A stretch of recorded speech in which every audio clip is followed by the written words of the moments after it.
तोंडातून निघालेले शब्द परत घेता येत नाहीत.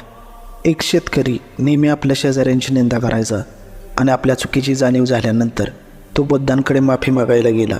बुद्धांनी त्याला सांगितले की तो पंखांनी भरलेले एक पिशवी शहराच्या मध्यभागी जाऊन ते पंख पसरवून ठेवू.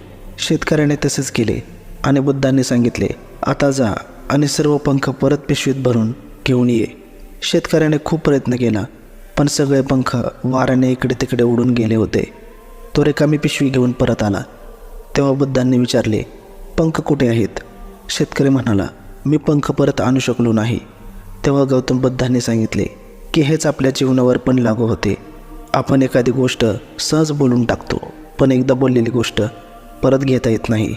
म्हणूनच शब्दांची निवड करताना अधिक सावधगिरी बाळगली पाहिजे. तोंडातून निघालेले शब्द परत घेता येत नाहीत. एक शेतकरी नेहमी आपल्या शेजाऱ्यांची निंदा